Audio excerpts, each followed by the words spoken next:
Olá, abençoados! Graça e paz! Bem-vindos ao canal da Graça Pura. Me chamo André Pimentel, sejam todos bem-vindos. Antes de entrarmos em cheio nesse tema, eu quero te convidar, primeiramente, a se inscrever no nosso canal. Se inscreve no nosso canal. Bom, abençoado, vamos começar falando de um silêncio que acontece durante a campanha de Roma contra os judeus. Porque o livro de Apocalipse, ele narra esse momento em que as tropas romanas avançam sobre a cidade de Israel, a nação de Israel, e mais precisamente começam a enquadrar os moradores de Jerusalém. Então, ali houve um silêncio, é o que nós vamos falar agora, e que acontece aí durante essa campanha. E o texto é este onde vamos encontrar a abertura do sétimo selo. Vamos acompanhar. Apocalipse capítulo 8, versículo 1, diz o texto: Quando ele abriu o sétimo selo, houve silêncio no céu por cerca de meia hora. Então, queridos, na linha do tempo desta guerra que nós estamos acompanhando, o que está acontecendo agora é um cessar-fogo, uma parada, uma secessão na guerra de Roma contra Israel. E eu já falei um dos motivos dessa parada, Foi Nero havia morrido e havia vários embates dentro do Império Romano em que ficou para um segundo plano a guerra ali contra Israel e os judeus. Então o que vemos nesse meio tempo era uma fuga dos judeus da grande tribulação. Os judeus convertidos ao cristianismo. Mais precisamente os 144 mil que nós falamos na última mensagem aqui do canal. Onde vê-se nos céus a celebração do incontável povo de Deus que celebra este ato. É neste contexto que se abre então o sétimo selo, onde o texto diz: houve silêncio no céu por meia hora. Então, em meio à destruição, esse silêncio reflete a pausa nesse julgamento de Deus sobre a terra de Israel, que é o objetivo do Apocalipse, no qual os judeus convertidos ao cristianismo fogem daquela grande tribulação. Irmãos, é igual a um julgamento, quando o juiz interrompe o julgamento para depois dar o seu veredito. Porém, aqui o veredito de Apocalipse já tinha sido anunciado e dado há muito tempo. Irmãos, o fato é que devemos notar que o silêncio acompanhado pela multidão adoradora e o incenso sobre o altar, o que significa essa imagem, Quero que vocês comecem a imaginar isso que eu estou falando, Um silêncio acompanhado pela multidão que adorava e o incenso sobre o altar. Então, Apocalipse capítulo 7, 15 diz o texto, olha só: Por isso estão diante do trono de Deus e dia e noite o servem aonde? Em seu templo, e aquele que se senta no trono lhes dará abrigo. O texto está mostrando aí, meus irmãos, os fiéis diante do trono de Deus no templo, servindo dia e noite. Diz que aquele que está no trono os protegerá. Irmãos, depois do ministério de Cristo e a nova aliança, o templo se tornou o quê? Celestial. Eu já falei isso com vocês, Que estava vendo era uma troca. Não a destruição da lei, e sim uma troca para aquilo que perece para o mundo espiritual. Então o que nós estamos vendo aí é isso. Então nós não precisamos nos aprofundar, por exemplo, como nós temos feito aqui, nas referências do Antigo Testamento nesta passagem, porque ela é bem clara. Veja que Hebreus também corrobora com isso. Hebreus capítulo 7, versículo 22 e depois no capítulo 8, versículo 2. Vamos ler. Diz o texto: Por causa desse juramento, Jesus é aquele que garante uma aliança superior. Agora, 8, versículo 2. Ele ministra ali no verdadeiro tabernáculo, o santuário construído pelo Senhor e não por mãos humanas. É isto que nós estamos vendo em Apocalipse, capítulo 7, versículo 15. Então, abençoado, o que estamos vendo aqui? O que nós estamos deslumbrando? A abertura do sétimo selo. Que houve um silêncio. Nós identificamos que se refere a uma pausa naquela guerra e no julgamento de Deus, e neste meio tempo, os judeus convertidos ao cristianismo escapam do desastre final. E menciono que neste momento inaugura-se o quê? O templo espiritual. E é onde você se encontra hoje, meu irmão. É no templo espiritual. Então o sétimo selo, quando aberto, inaugurou esse templo espiritual. Aqui a aliança estava sendo trocada. É esta a interpretação do sétimo selo. E nós temos falado isso direto aqui no canal, que o Apocalipse se refere a essa troca de aliança através de um julgamento. Quando o templo passa a ser espiritual, Jesus assume a forma de sumo sacerdote, sob sua proteção estão todos hoje. Moisés, irmãos, ao subir o monte, ele recebeu uma aliança para este mundo. Jesus recebeu uma aliança superior, que é espiritual. Depois vocês leiam o Apocalipse capítulo 4 todo, onde mostra essa cena, tá? Que é o que está acontecendo aqui, uma recriação do que aconteceu no Sinai, sendo que agora no âmbito espiritual. Vamos ler Apocalipse capítulo 4, versículo 1 e 2 somente? Vamos ler, diz assim: A voz disse, para quem? João, suba para cá e eu lhe mostrarei o que acontecerá depois destas coisas. Então nós estamos vendo o quê? Toda essa sequência aí que acompanhamos até agora, e agora com a abertura do 7º selo. E no mesmo instante fui tomado pelo Espírito, e vi um trono no céu, e alguém sentado nele. E hoje desfrutamos desta vida eterna sob a proteção de Jesus Cristo. E o que estamos deslumbrando, o que estamos vislumbrando agora, é este grande momento de solenidade, quando um grande e profundo silêncio cai sobre a multidão adoradora por toda a imensa construção do templo espiritual.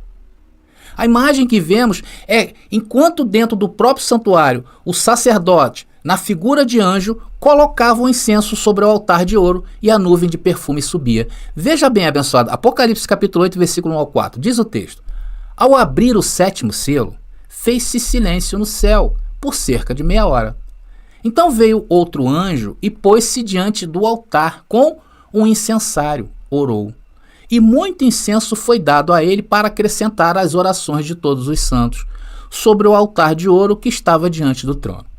E na mão do anjo elevou a fumaça do incenso à presença de Deus com as orações dos santos. Irmãos, é isto que nós estamos assistindo, espiritualmente falando. Toda essa solenidade era uma resposta à grande pergunta do livro, que eu falei anteriormente. Quem vingará o sangue dos inocentes? E nesta imagem, nós estamos vendo uma das respostas para aqueles judeus que se arrependeram e se tornaram os primeiros cristãos.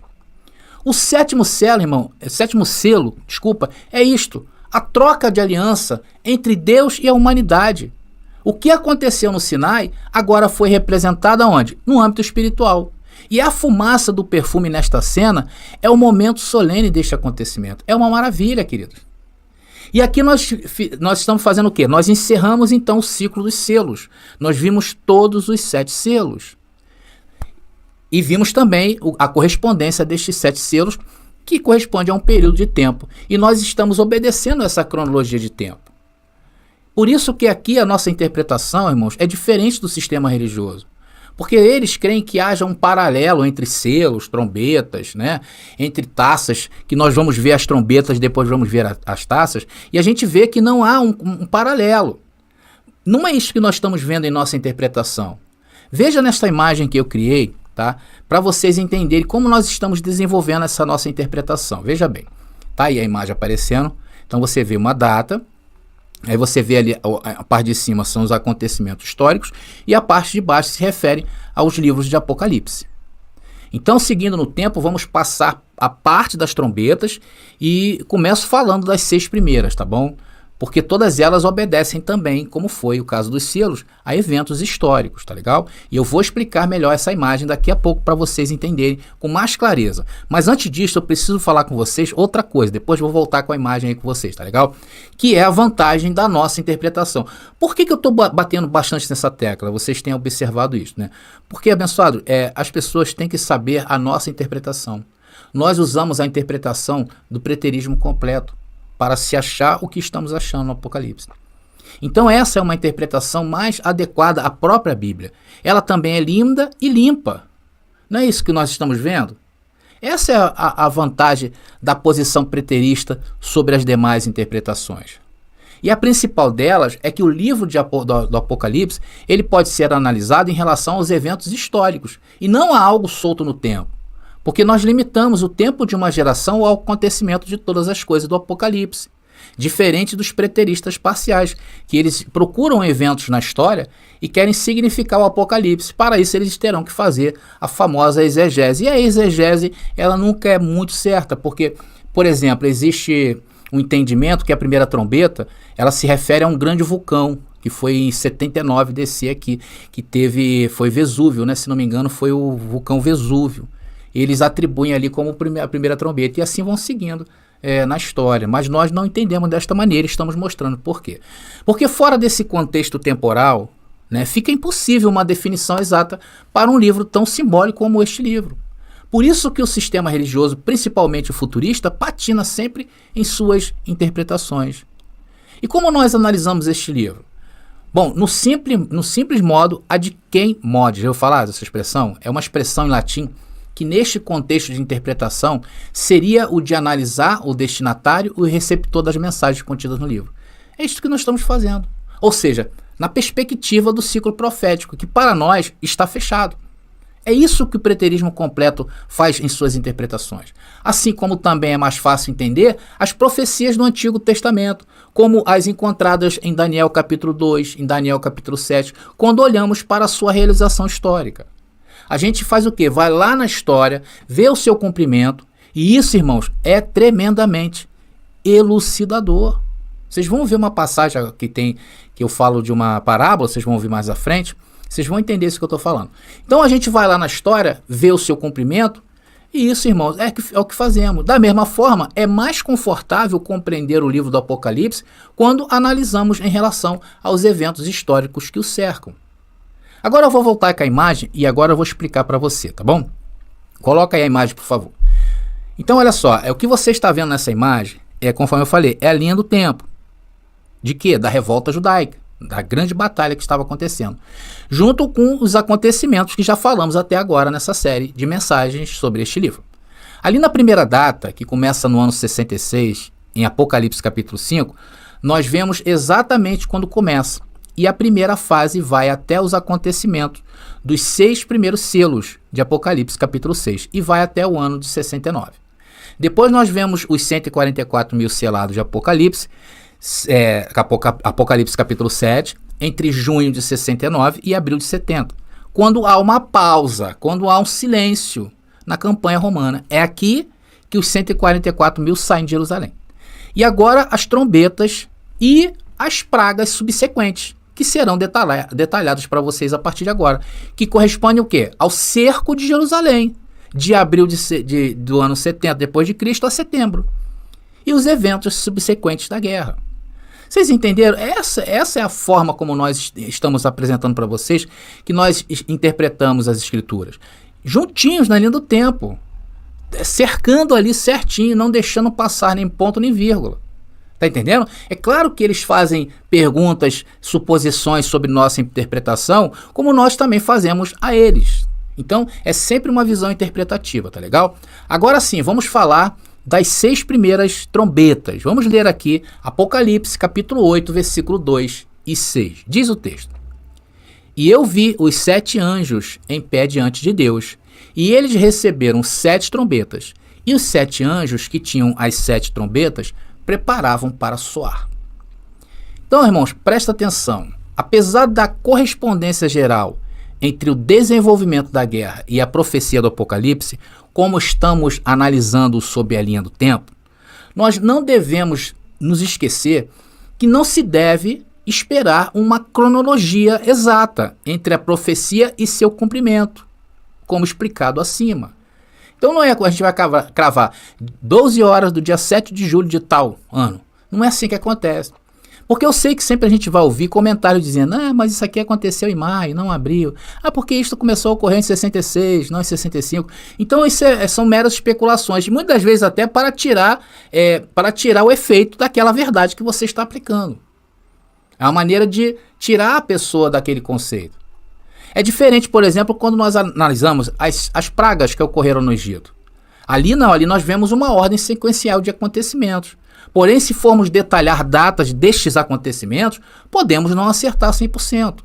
Vocês estão entendendo? Porém, é possível assegurar pelo menos uma margem possível de acertos. E olha, eu posso garantir que nenhuma margem de erros ou de acertos nos levará para 2000 anos, como hoje prega o sistema religioso futurista. Ainda mais neste contexto profético sobre a terra de Israel em Apocalipse, como selos, como trombetas, como taças. Isso nós vemos no Antigo Testamento, uma linguagem riquíssima judaica daqueles dias. Nós não podemos atribuir esses símbolos a imaginar que não, porque a trombeta é algo de ouro. Não é isso, e vocês vão ver.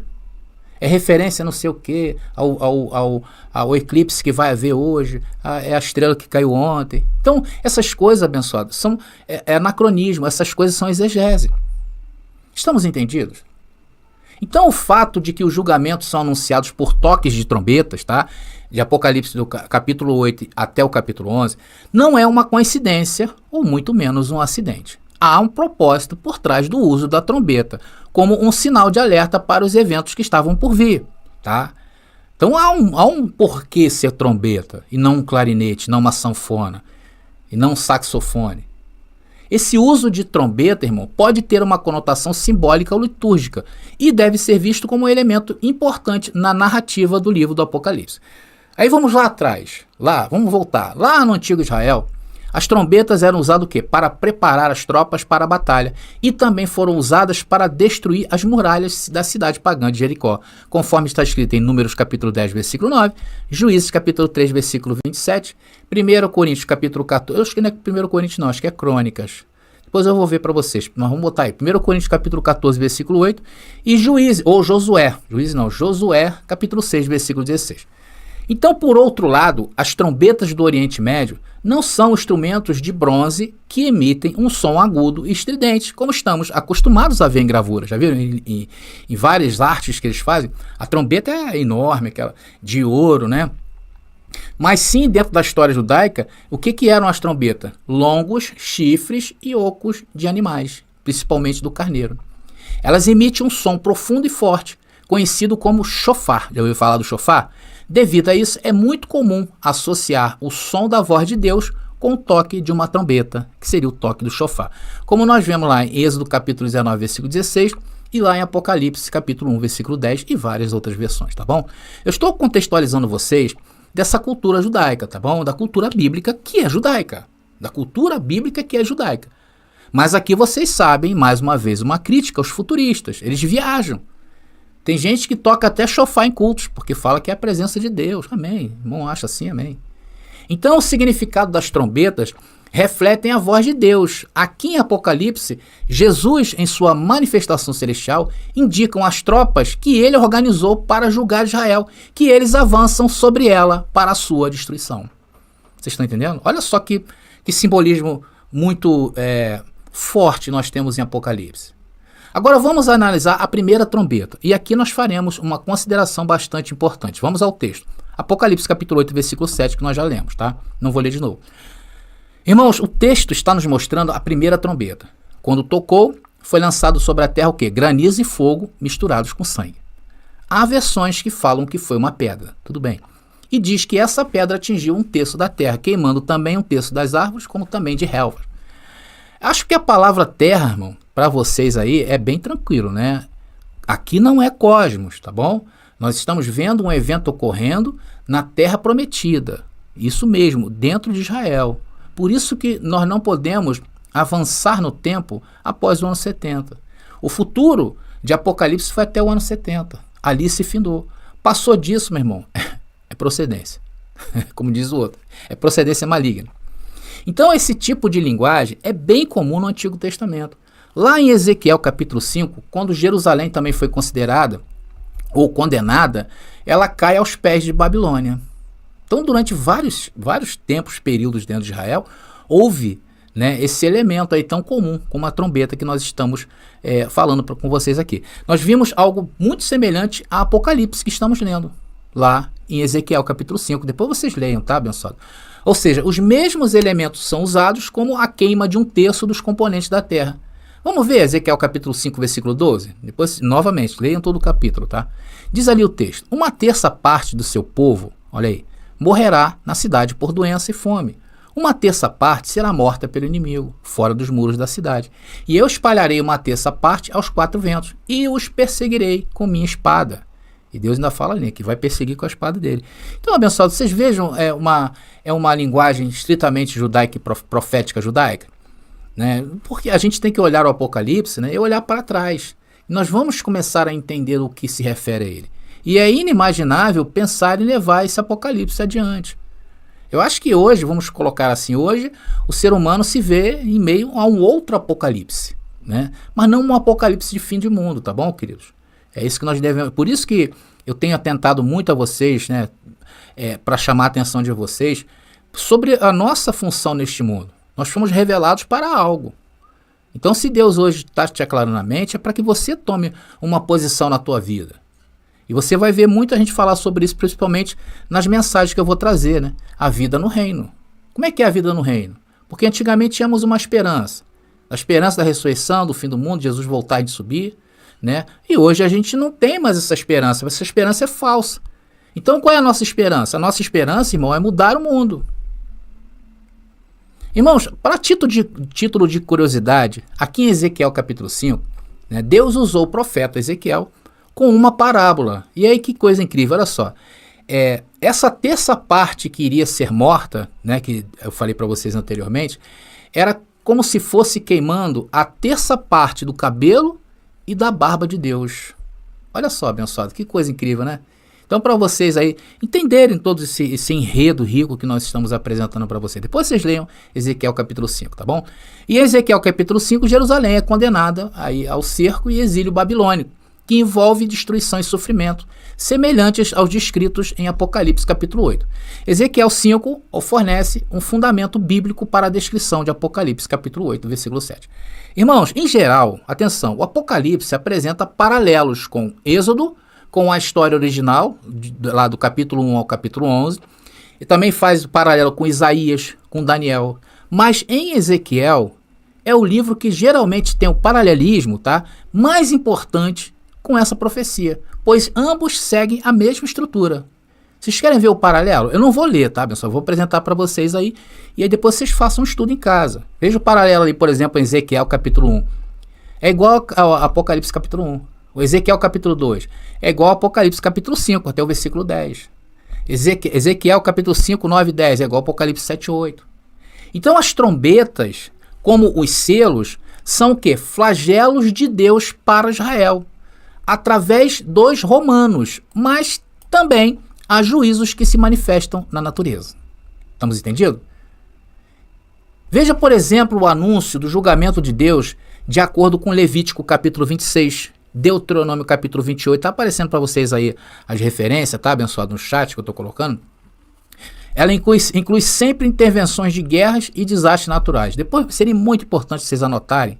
Tá? E quem for adquirir essa apostila, está na apostila número 10, vai estar tudo escrito lá para vocês acompanhar esse estudo com mais clareza e entendimento do que somente está falando aqui. Tá bom? Então sempre inclui intervenções de guerra e desastres naturais. Tá bom? Ou seja, é comum nas profecias judaicas de todo o Antigo Testamento, e como o Novo Testamento também, que é o seu complemento, é muito comum esse uso. Por isso que nós não podemos achar que o Novo Testamento, apesar de ter sido escrito em grego, é diferente do Antigo Testamento. Não, um é complemento do outro. Não é uma nova história acontecendo em Jesus, quando Jesus nasce. Uma nova história começa quando o templo vem abaixo. Porque o templo representava a lei. Enquanto o templo estivesse de pé, a graça não entraria no mundo. Como eu mostrei no começo, sobre o início do templo espiritual. Porque Jesus falou, né? Nem em Jerusalém, nem no monte. Mas agora seria onde? Dentro. Espiritualmente. Tá entendendo, abençoado? Então é muito comum, tá, as pessoas desassociarem uma da outra, tá? Mas não podemos fazer isso. Então a presença de fenômenos naturais não é algo novo. Lá em Apocalipse capítulo 8, versículo 5, indica o quê? Houve trovões, vozes, relâmpagos, terremoto. E esse texto dessas coisas acontecendo, nós encontramos aonde? Nos relatos de Flávio Joséfo. Vamos acompanhar um deles? Diz o texto. Aconteceu que houve uma tempestade prodigiosa durante a noite, com uma violência incrível, ventos muito fortes, uma chuva torrencial, relâmpagos contínuos, trovões terríveis e horríveis, tremores e contorções da terra, como um terremoto. Essas coisas manifestavam que alguma destruição estava vindo sobre a humanidade, pois o sistema mundial foi lançado em desordem, e qualquer um poderia adivinhar que essas maravilhas prometiam uma grande calamidade por vir. Está lá a referência, tá bom? E com relação à primeira trombeta, Apocalipse capítulo 8, versículo 7, novamente, olha só, diz ali: o primeiro anjo tocou sua trombeta, e foram lançados sobre a terra granizo e fogo misturados com sangue. Um terço da terra pegou fogo, e foi queimado um terço das árvores, além de toda a relva verde. Então vocês observam que os romanos destruíram as colheitas dos judeus para prejudicá-los e cortaram suas árvores para fazer aterros e elementos de guerra, conforme documenta Joséfo. Vamos ler? Diz ali o texto. Ele, Tito, esse Tito é o general, tá bom, queridos? Também deu ao mesmo tempo licença aos soldados para incendiar os subúrbios e ordenou-lhes que recolhessem madeira e levantassem diques contra a cidade. No outro texto, voltou a erguer seus taludes, embora mal conseguissem o material e a madeira, pois já havia devastado todas as árvores vizinhas da cidade para erguer as primeiras. Então vocês vejam que está acontecendo ali um desmatamento, né, irmãos? Está acontecendo ali. É isso que está falando a primeira trombeta. Então, com relação à segunda, é isso que está falando a primeira trombeta. Agora, com relação à segunda e à terceira trombeta, que está lá em Apocalipse capítulo 8, do versículo 8 ao 11, onde a água é danificada, pode-se ver outro efeito da campanha romana contra Israel. Mas essa história que eu estou mostrando para vocês, nós vamos deixar para uma outra hora, tá legal? Acho que até aqui a primeira trombeta já praticamente está bem clara, tá bom? Então eu vou ficando por aqui, abençoado. Obrigado a todos vocês que estiveram conosco até agora. Graça e paz e até a próxima mensagem. Descubra a verdade com o lançamento do livro revolucionário Apocalipse, a verdade revelada, de André Pimentel. A primeira obra de interpretação preterista completa na língua portuguesa e que desafia séculos de interpretações, revelando que os mistérios profetizados já se cumpriram no ano de 70 depois de Cristo. Não é apenas um livro, é uma jornada transformadora que redefinirá sua visão sobre a história e a fé. Disponível agora. Para adquirir, contate-nos via WhatsApp no 21 9 79 87 46 68. Não espere mais. Embarque nessa descoberta e permita que a verdade altere sua vida.